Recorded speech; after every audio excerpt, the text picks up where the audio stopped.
Hey guys, welcome back to another Sorted George. I think it's time we got these lights working. Let's start at the back, shall we?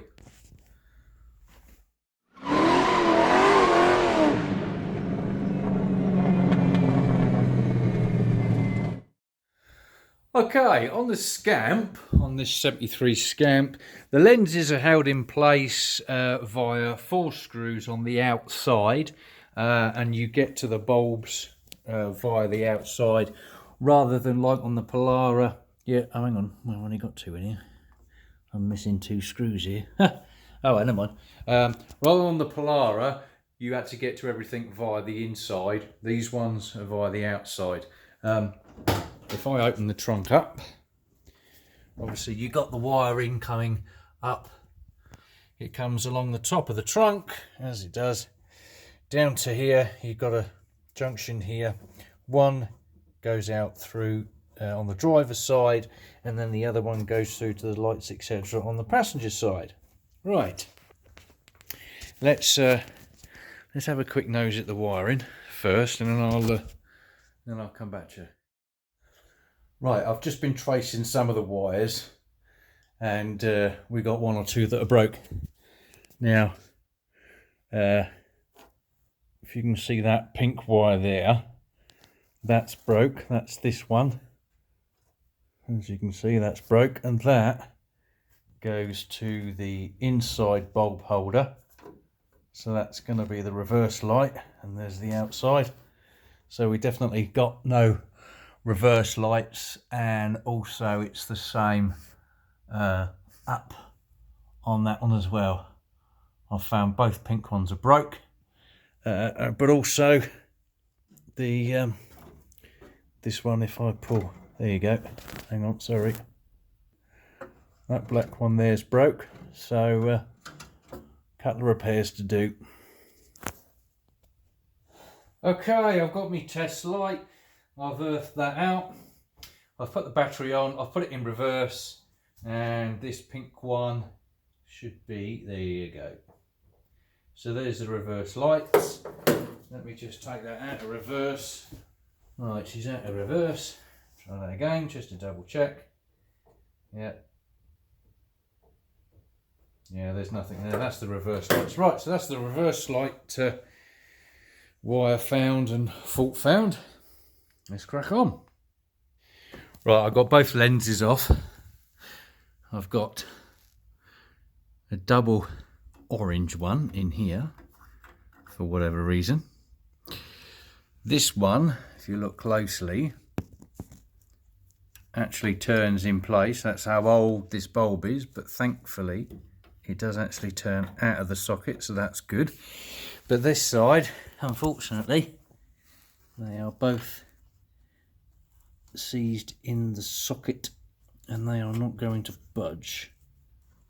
So, bit of penetrating fluid, etc., and I'll work at getting them out. Sorted, George. Here we go. Okay, where we're up to now is again what they call a can of worms. So, because I'm trying to pull out that housing for the bulbs, it's all connected, and I've now got to take out the number plate bulb because it's all wired together. And the reason why I've got to take that out is because where the bulb pushes in behind, you can't pull it out because it's up against the rear lower panel. So I've got to take this out, then disconnect the bulb, and then away we go. Okay, over on the bench. Right, that is obviously the plug that comes through to the outside, to the light unit. What we've got is, that's the reverse light. We've got 2 blacks here. One is power for the number plate, and the other one is power for the backlight. The grey is the earth. It's all in one, it's all sort of like linked and earthed in one place. And then we've got the green, which is the brake stroke turn signal. So this is obviously why the backlight wasn't working.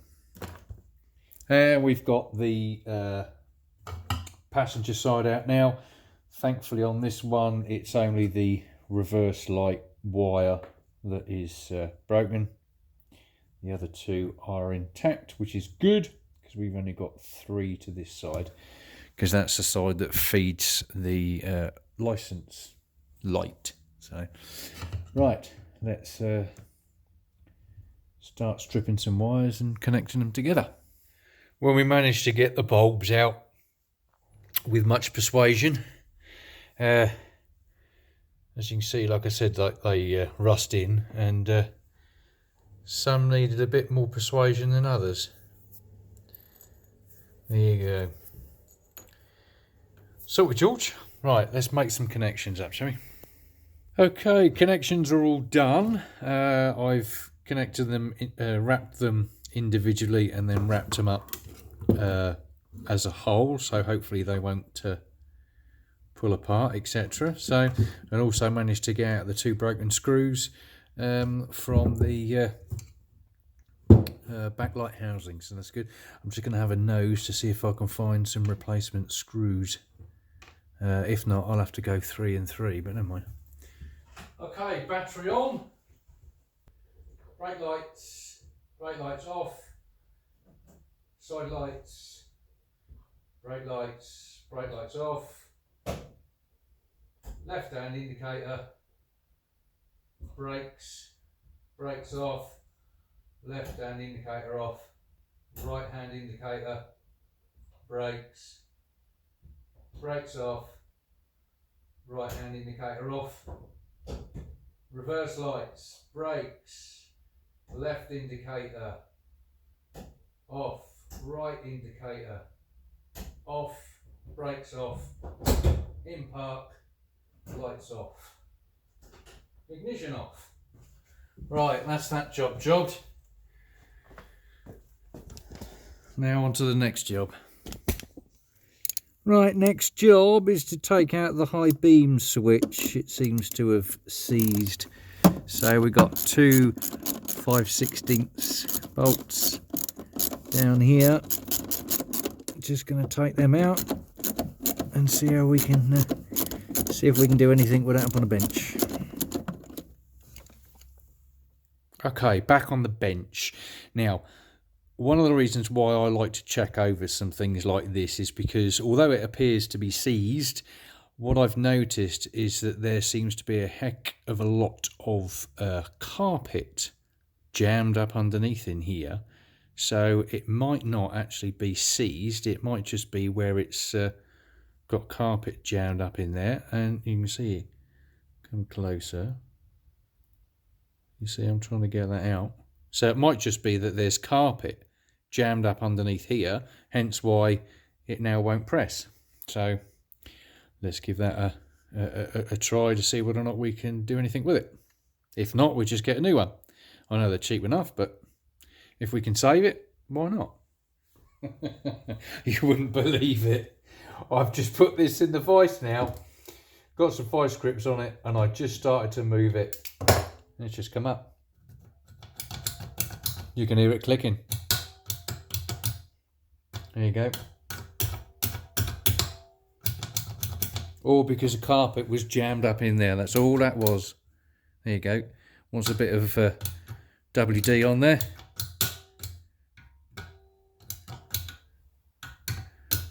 Yep. Just wants a bit of WD on there just to free that up a bit. How about that, eh? Jobbed. I'd call that a win.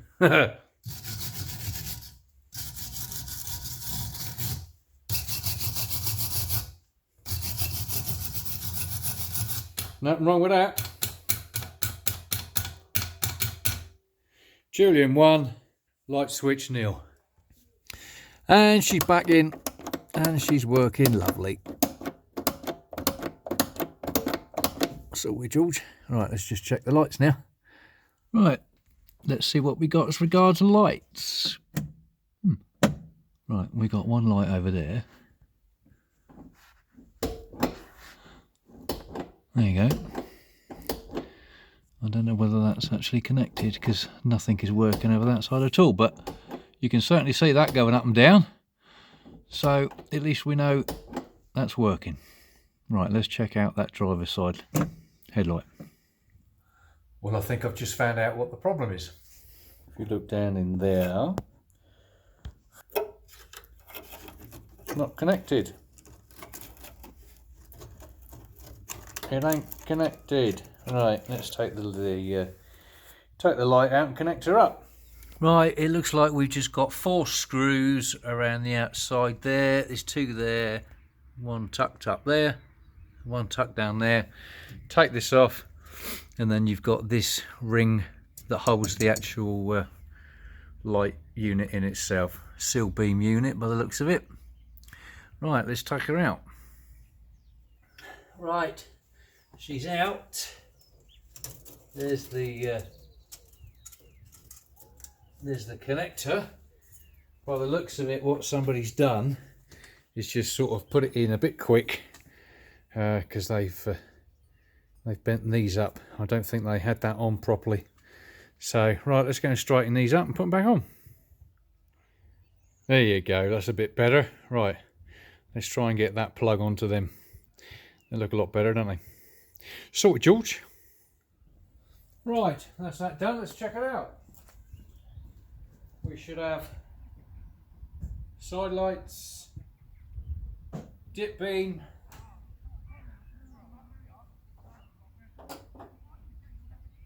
high beam,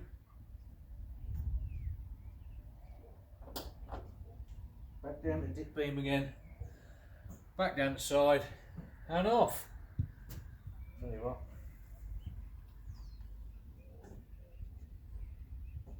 There's your indicator. There's t'other indicator. Side lights and indicator. And the right hand one. Jobbed. Lovely. Sorted, George. Now I think we're going to the dash. On the dash, to remove it, what you're going to have to do is take out that bottom panel there, which is held in by 4 screws. I'm going to need to lower the steering column, which is those 2 bolts and those 2 bolts there with that white washer. So that I've got to drop the column a little bit, and then we've got 5, I think it is it 5 or 6? Is it 5 or 6? Yeah, 6 screws. Disconnect the speedo cable, and then hopefully as the dash comes out I can get my hand in there and disconnect the plug off of the back. Right, here we go. Right, well, we're getting there. All screws and everything else undone. I'm really pleased about this. This is not broke at all. All the clips and everything else for that bottom bit. Right, the problem I'm having at the moment is that there is absolutely no room up underneath there whatsoever to get the speedo cable out. Where's it gone? There she is. So because I can't get up underneath there, that tiny little gap I'm going to have to try and get through with a flathead screwdriver and just hook him off. So that's what we're up to at the moment. But everything else is all loose and undone. Whatever you do, don't forget to put your earth strap back on as well when you do this.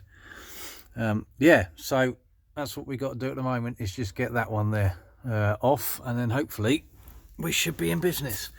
I know I've got to somehow take off these. I think I've got to take these out somehow. I can't remember how you do it. I think there's like a little tab behind here to pull that out of the unit, and the same with the light switch, but I'll cross that bridge when I come to it in a minute. Okay, dash is out. Look how easy it is to get to that spindle. Oh well, note to self, take the dash out first.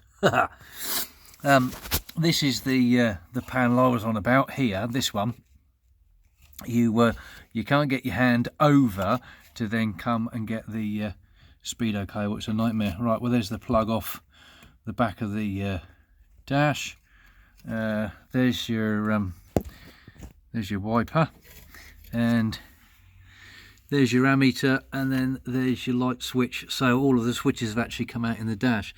Obviously I've got to give a hoover out, take the nest out, as you do. Got to be done. It's nice to see that none of the wires have been molested in the past. I'm very pleased with this car, I must admit.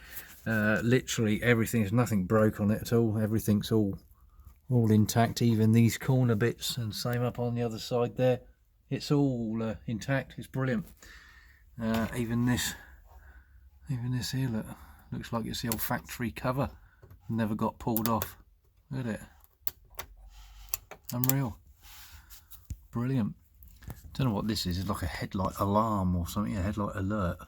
I noticed that wire there had been cut, but then that's part of this. So not too fussed about that, because I should take that out anyway. So right, let's get on with the dash. Right, which is out on the bench. It's nice and tidy. So yeah, just take all these bulbs out and change them just to make sure they all work, because I noticed when I had the lights on, only this one was working up this end. Where are we? So if I turn it, where are we? Yeah, that's right. Yeah, that one was lit up, everything, but not all that well. Right hand indicator, wasn't it, that didn't light up? Or was it the left hand one? I can't remember now. Anyway, what I'm going to do is change the bulbs, and then I'm going to take these off, take the dash fascia off, and give this a tidy up, because obviously like it's all peeling off here and I don't like this, blah blah blah. So about time she had a tidy up. So start with George. Right, those that have been following the dash refresh video, it's now time to put it all back together. You know, I done the wiper spindle in one of the last videos. The new bushings have turned up. So I can see that. There you go. That's all they are, just little round bushings. Now this one, it's got an old, oh God, that's as crusty as you like. There you go. That's the remains of one. I believe this one, yep, there you go. If I compare, there you go, you can see that. And they've got like a ridge, hopefully you can see that ridge that will slide in there. Right, so if we try and, it'll probably just break, because it's, there you go. This is going to be fun and games to get off, no doubt. God, that is as old as the hills. It's going to be 47-year-old, I suppose, isn't it? You know, to be fair. There you go. Jobbed. Right. Old one, new one. God. So what I'm going to do is just put a little dab of grease up in there, just so that it rolls on the grease rather than the plastic. It won't be dry. And I'll just put a tad around here. And then what I should do is put the arms in up against the wiper spindles, and we can get that going before the dash goes back in. Sorted, George. Here we go. Banging. Well, a slight change of plan on that. The spindles had to come back out again, because there is no way you're going to be able to literally just push these on. What I ended up having to do was to push that through, or rest it inside the arm, and then place a socket over the top, and then just press it on with a vise, and then obviously you had to take the spindles out both sides and press that on as well. So you're not just going to press that over with your hands, you're going to need some pressure like a vise. When you come to do these, I don't know if you can see the ridge here, but one goes one way and then one goes the other. Okay, so the two ridges are on the outside because of the way that they pass on this part here. Okay, up this end. And when you do this, there is a stop here. So you have to make sure that when you press this one on, you get him on the correct side. Ask me how I know. Right, let's put them back in. Jobbed.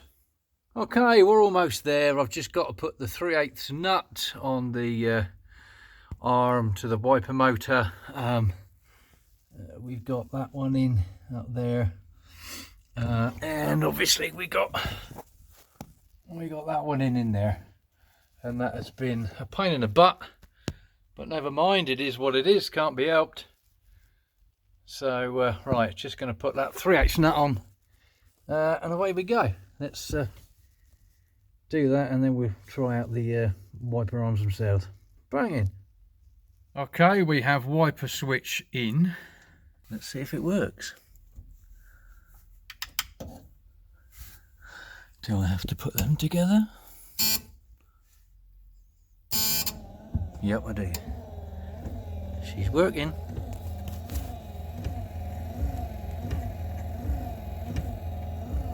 Sort of George.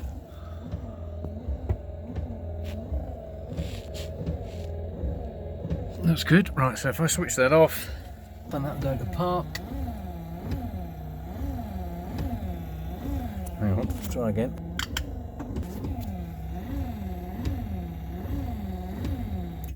Yeah, of course, it's not going to work, is it? Because I haven't got all the dash wired up, etc.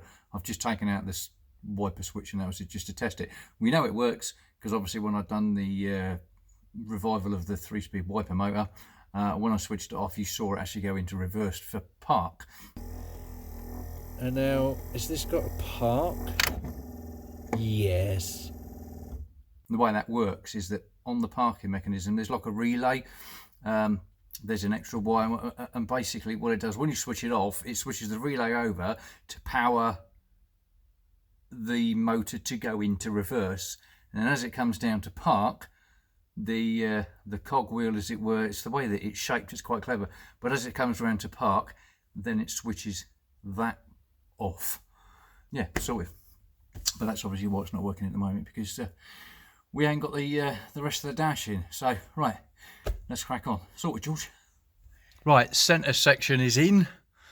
Just got to put the radio in now, and then what I'll do is I will put in the dash and the glove box. Unfortunately, the actual glove box itself, as in the cardboard one, decided to disintegrate on me, seeing as it's like, you know, 47, 48 years old. But I'll put the dash in, put the radio in, put the dash in, and then put the glove box in. So that's that lot sorted. Banging. Sorted, George. Let's crack on. And as if by magic, the radio's in as well. Sorted, George. Right, for those that are doing a concourse resto, not that I am, right, to hold the dash in to the actual dashboard itself, the frame, you've got 6 screws. Right, you've got 3 top, 3 bottom. Now you've got different heads on these. The squarer type head goes along the top, and the oval type head goes along the bottom. So they are different, but hey, there you go. Useless information for you, but hey, you never know, it might help somebody. Sorted, George. Let's crack on. And there it is, all done. She's in. Speedo's connected, back plug, the alternator, the lights, wipers, you name it, it's all in. Jobbed, stereo, and also that. To get this switch in, if you can see, there's a little hole there, which I didn't realise. When I was showing you before, as regards how to get that off, there'll be a video link up the top here in a second. I didn't realise, but you can poke like a cotter pin, split pin, you can or pin, needle, whatever, poke it in there. To put it back on, that is, you've got to push that tooth down, push the pin through the hole, and it'll hold that tooth down so that when you put that back in, you can get it in, because you've got to get that tooth past this, and you've got to get it past the actual lock, and it is a nightmare. Absolute nightmare. So that's that jobbed. Right.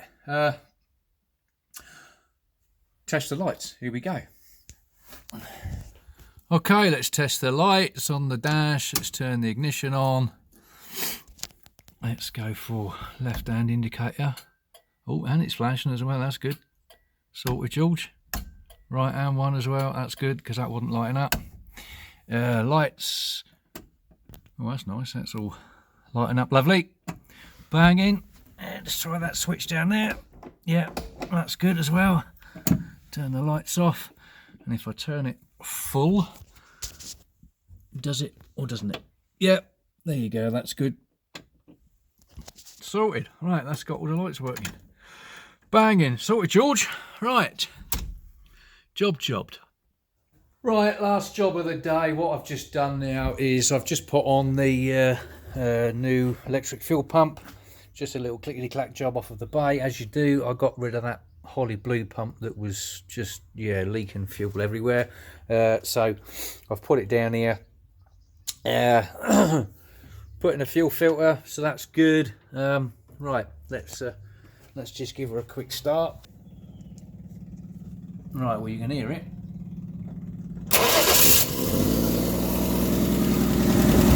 Bang and much. There you go.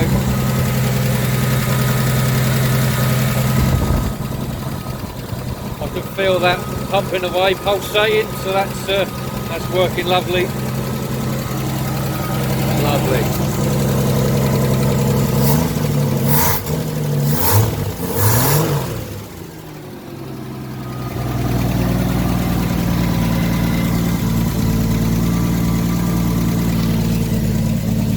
Nothing wrong with that.